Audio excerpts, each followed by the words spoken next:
Well, welcome to another episode of Fuck You Dad, everybody. This week, very excited. A very funny, good friend of mine, Maddie Wiener. Thanks for coming on. What's up, Maddie? Hey, thanks for having me. Maddie's one of our friends from way back. We started doing comedy together in 2000 and something. Doesn't matter. 17? Yeah, but I was 16. You guys were like, 18. Yeah, something like that. I mean, we were friends, but it was normal because of comedy. Yeah, that makes it sound.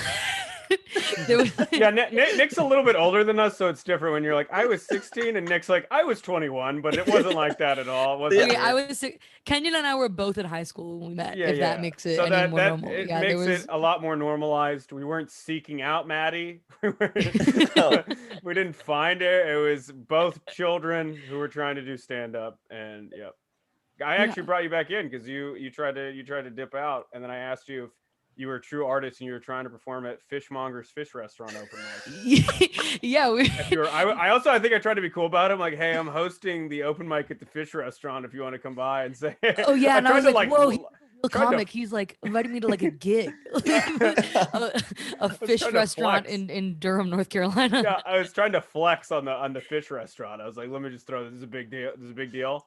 No, because I think you can get up and have like a $9 haddock. It's like it's pretty cool.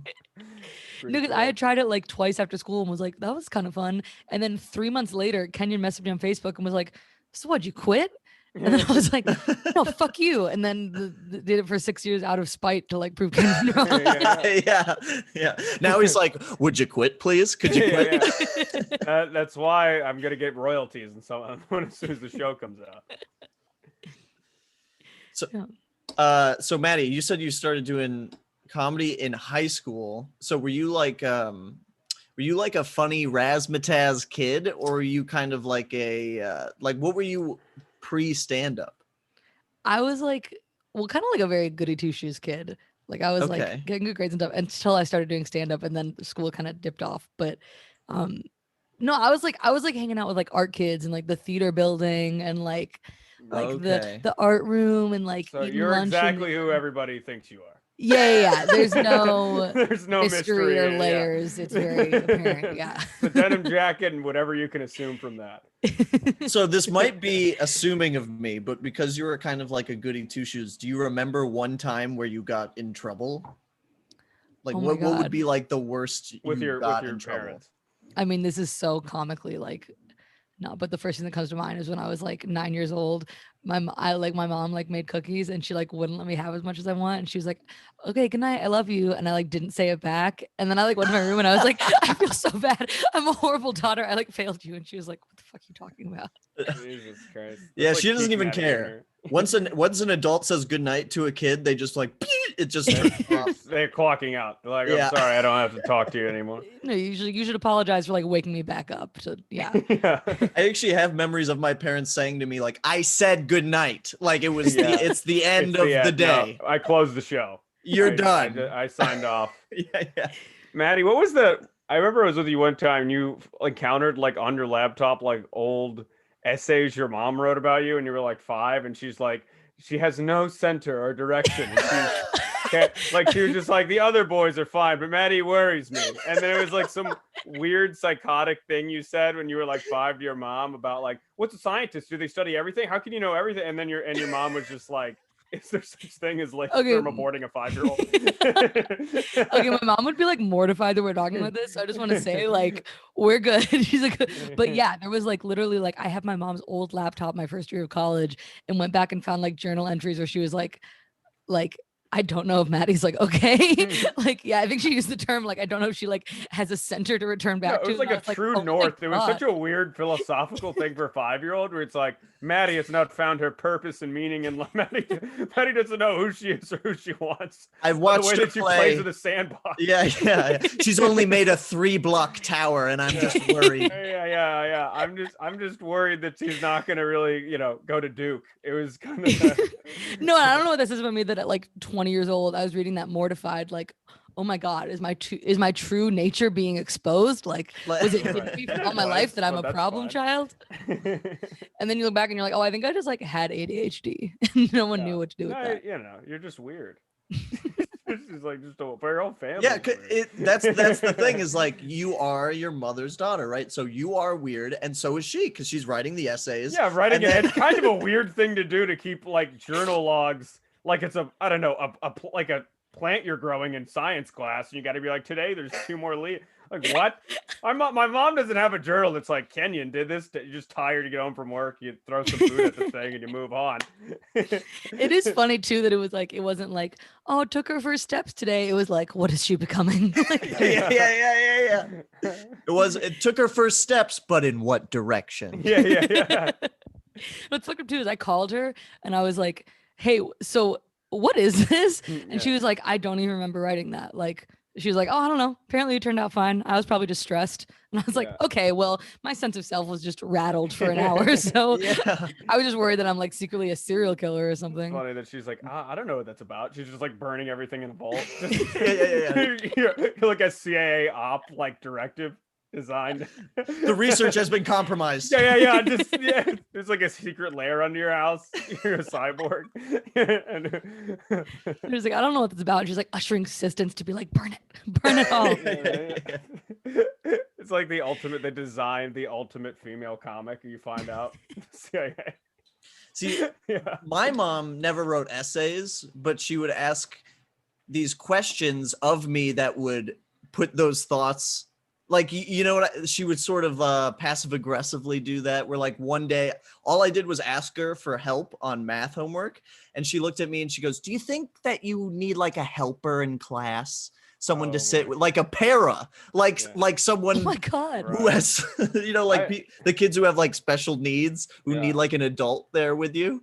She was like, maybe you need that. And I was like, no, I just don't, the multiplication kind of, all right, I'll go to my room. No, I just need a mother that isn't making special needs. If the umbrella of special needs includes parental affection, then It's such a wasp thing to be like, you have feelings. Are you disabled? I don't understand. I don't get it. Do you need a medication? Everyone's on 40 medications. I think he just needed love and acceptance. And they're like, no, he has a chemical disorder. No, he keeps asking for hugs, so we got him a weighted blanket. Yeah. It just keeps him down, you know? Yeah. Well, we didn't bring up her dad yet, Kenyon. We didn't. Well, that's you don't need to bring the internal monologue out. But it's such a weird. Yeah, I was like, maybe you do need a helper. Jesus Christ, yeah. We didn't bring that up, and also, we didn't bring that up, and I'm kind of nervous about where things in my relationship are going. Anyway, let's continue with that. just throwing things out. But yeah, no, I met your dad a couple times. He's a hilarious guy. Do you think, because he does, has Asperger's, so he's very, very blunt, tells it like it is, as they would say. Do you feel like, what are some blunt, like kind of funny things he said to you over the years? You feel like that's well, one of them was to you actually, and I'm sure you know what I'm about to bring up. Is Kenyon was on his way when we still lived in North Carolina. We were hanging out, and Kenyon was on his way to my house, and he hit a deer with his car. And the deer hit my car. It wasn't malicious. I didn't. It was out of hatred of deer. The deer kamikaze my car. I love animals. No, he chased it down for a mile and cornered it into a patch of trees and just rammed it repeatedly. No, a deer flew over his windshield, but he easily could have died. His car was totaled. He pulled it to my house, and my mom was like, "Oh my God, are you okay?" And we were sitting at the table, and there was kind of a pause, and my dad goes, so why do you hate deer? It's just he didn't look up from his food either. It was just such a confident move, but he just had little hilarious quips that I found to be really and there's no direction out of that, because the only way, you just have to laugh and be like, that's what you needed, because you're just like, oh my, I don't have a car anymore. Just completely totaled, and you're like, all right, well, that's the end of that, I suppose. There's just no way. So Asperger's is cool because there really is just what is the most funny or honest thing to say, and let the chips fall where they may. Right. Yeah. It's very exciting. Your dad's a seller comic. Yeah. Yeah, you're growing up at the table. He's just letting it. Well, your parents are divorced now, so I'm sure it's not always the most conducive thing for romance, but is there anything any stories in your dating where it's she just said this makes the most sense for us to procreate. And then I knew right there that he was my man. like, Oh, how Asperger's makes you like. like how does that work when you're trying to like impress someone for the first time? Like, I don't know. Well, I haven't watched my parents fuck, if that's what you're asking. No, but- I'm just saying if they have like, how in does their- he seduce her? Like, what really turns your mom? No, on I'm about saying that? like in the courtship tales, like people's parents have that about like I met the, you know what I mean? That's not a weird thing. Oh yeah.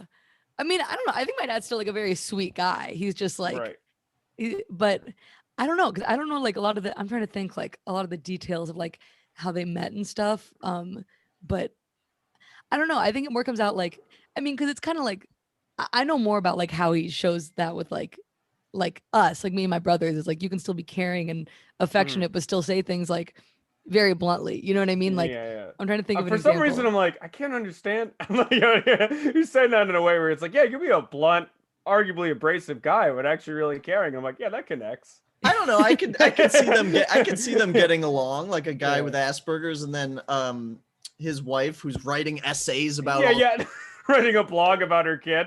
Yeah. I like that. They're like, do you? Yeah, they just had a petri dish together. They're like, you want to grow something else? And then they have So it works to have a dad that's like, I don't really see emotions, and a mom who like makes them up. Like that kind of balances out. I really like unapologetic people that stay true to no matter what. Your dad seemed like that. Just it's like, no, I don't care what the situation is. And I know that's like the disability or whatever, but it's just is it a disability, or is your dad just kind of a funny guy? Yeah, is it just like a chill hang? Like, what if he just made that up? So he's like, I actually just don't want to not say what I'm thinking my entire life, so I'm just gonna just say I have Asperger's, and then I can just really let it rip with like my 12-year-old. That's so funny.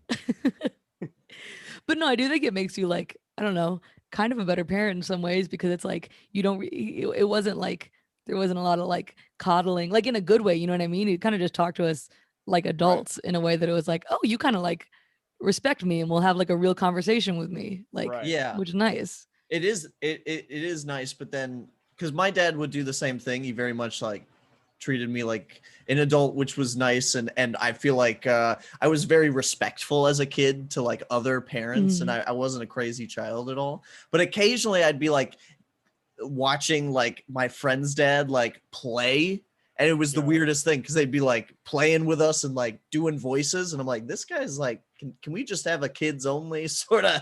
I don't know. This is a weird situation for me. I had that too. Well, because it's like my dad just did it to the point where it was like uncomfortable. He would just be like walking to my room, and he's like, "Yeah, I don't think I'm in love with your mom."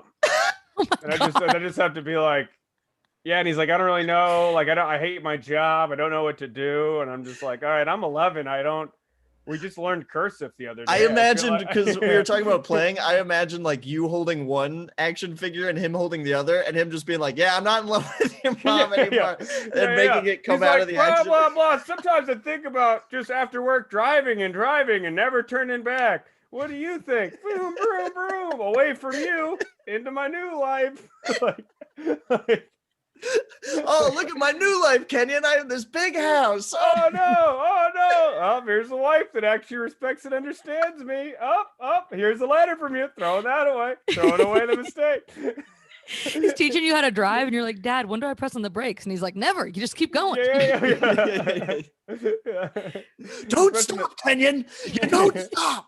Run the red light. You might end up in the middle of North Carolina with 2 kids you didn't want. Oh, yeah, my dad was never quite that bad. There was a little bit of self-awareness. But like, did he ever like play? Like, was he a playing dad? We would have a lot of like debates at the dinner table. That was like our big. When you look into the peer of Maddie's family, you really see who she is more. It's like, yes, we did consider it play to yell about whether or not there was free will in front of other people, and you're like, it was more of an intellectual leisure. It was just like it really is just like it's like meeting Martians or something. Like it's just sort of no. And I do think the downside of like what I was saying about like, oh, he talks to you like an adult, like that's great because it, you know what I mean, it teaches you to like, you're like, you don't feel like you're talked down to as a kid then, which is awesome. But I also think it led me to like say things that I thought were cool because my dad would be like, oh yeah, that's funny or that's fun. Like if I was like, religion's so fucking stupid and everyone who believes in religion is an idiot. And then you go out into the real world and say that, and other adults are like, that is absolutely not okay for like a 5th grader. Like my dad would be like, and then you "That's just start, but hilarious." you have to, that's when you have to engage them in intellectual debate, because they'll be like, you could go, well, that's a straw man argument, and you put a clock on the table and start saying you have 2 minutes to defend your belief system, and then I will. I was walking into elementary school like, my dad says we all live in the marketplace of ideas. yeah. That'd be fun. I was like that in science class all the Maddie time. has a controversial podcast. She has guests on in kindergarten. Yeah. It's like I have to hear out everyone's thoughts. I don't care what the bully did. I'm watching Jordan Peterson, but genuinely because I just like hearing him talk about like Cinderella and shit. Yeah. Yeah, doesn't he talk about like dragons and stuff now? Slaying the dragon, stuff like that? Well, now he has like a hole in his brain because he was a dick. Mr. Don't be a pussy, pull yourself up by your bootstraps couldn't handle little Benny withdrawal. So he like got himself put in a medically induced coma for 2 weeks in Russia. So that he didn't have to get through that, and then got off that, and so he's a little well done. Yeah.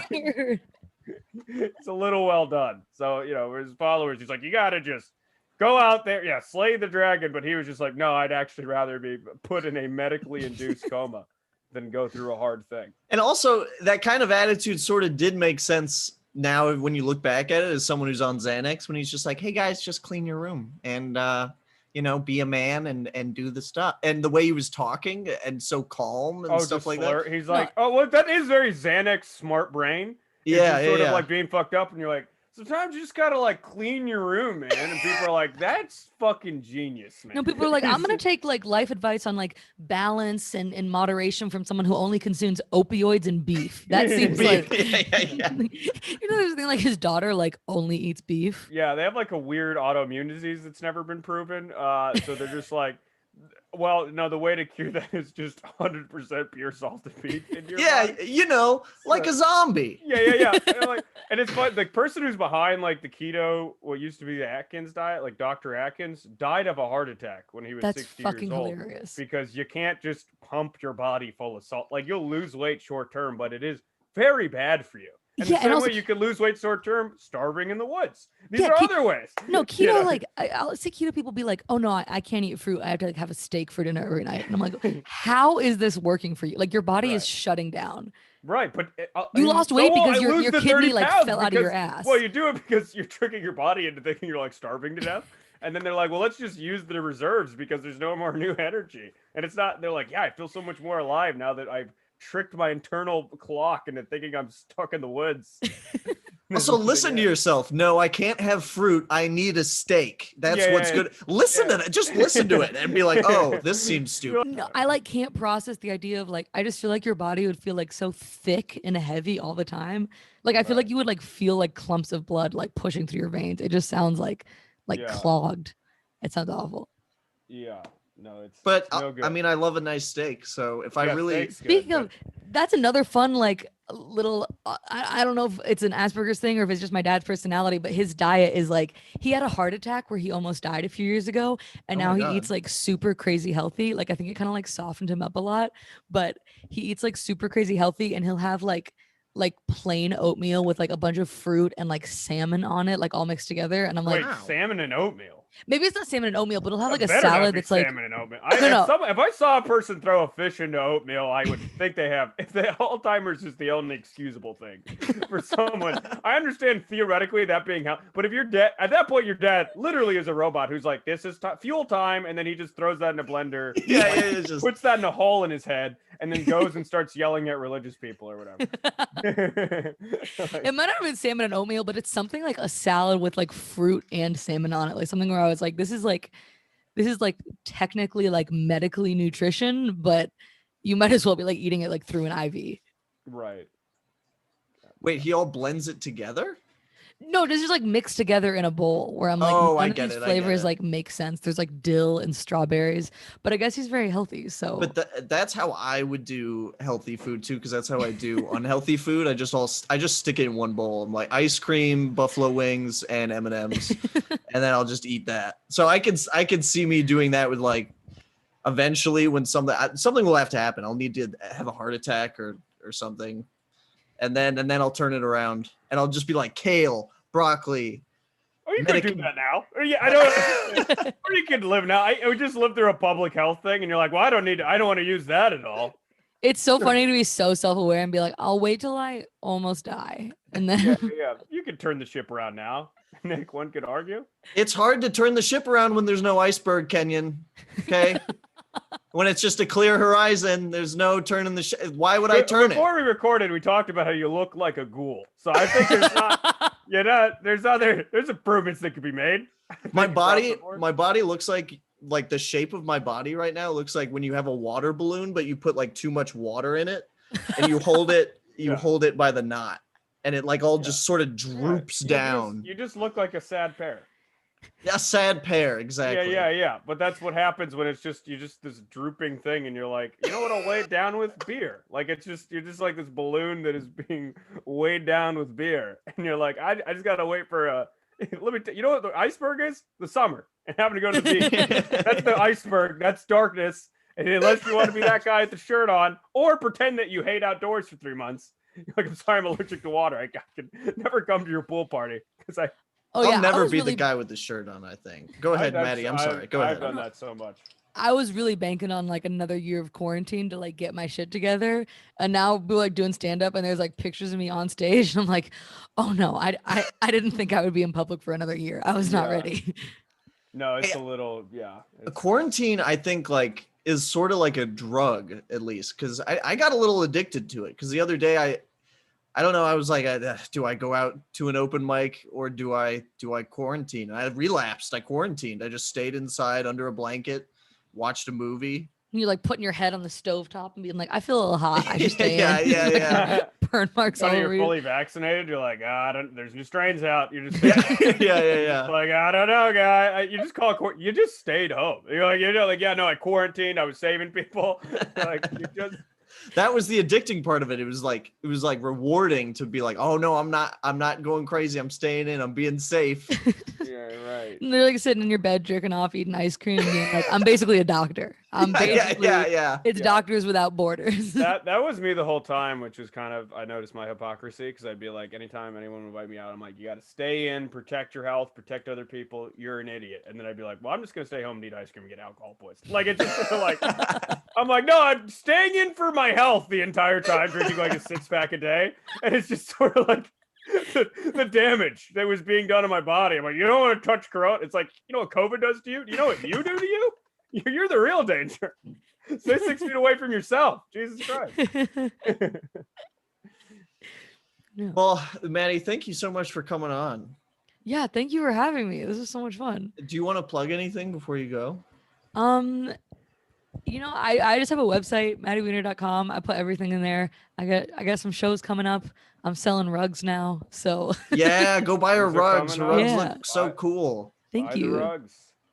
Do you do full? Are you full on art now? Like if someone asked for one of those smiley face sketches, would you like what's it called when commission? Would you like commission a smiley face? Totally. I've had like some like rug commissions and I'm really trying to just like cobble together money from stand up and art. And that's what the jean jacket's about. She's full on, she's arting out. Arting it out. I just want to make money through my thoughts and actions. As my ancestors did. I'd like to be like, how will I pay for this candy bar with a poem and a question for you, sir? What makes you happy? Jesus Christ. Will you take a limerick? Yeah. Not real. So, side note, Maddie comes from generational wealth. Anyway, funny great podcast. Thanks for having me on. No, it's so funny to do a whole podcast that the premise is like, oh my God, my dad is awful. Anyway, he's bankrolling my lifestyle. And, yeah. So I get to sell rugs and say my little funnies, and it's all great and good. But it's not about how awful the pod's just about dads. It's not about how awful it doesn't have to maybe our dad specifically. Mostly my dad awfulness. But no, my dad's listening. He's a good guy, but he's definitely he's fucking hilarious. I hope he listens. I really hope he does because I've been wanting to meet him for a long time. And it would be another download, so God bless him. Yeah. I'll send it to him. Yeah. Sure. All right, Maddie. Hey, thank you for watching. Wasn't that funny? Wasn't that a great clip or full episode? Do you want to watch more? Because I got more. Oh, we got more. We got full episodes and we got clips right here and right here. Follow us on Instagram, Twitter, or Facebook for updates on live dates for both me and Kenyon. You know, if you have a dad story that you want to that you want to share with us, feel free to DM any of those or email us at fckyoudadpodcast@gmail.com. Thank you. And keep watching. Please share it. Tell everybody. Tell literally everybody you know about this podcast.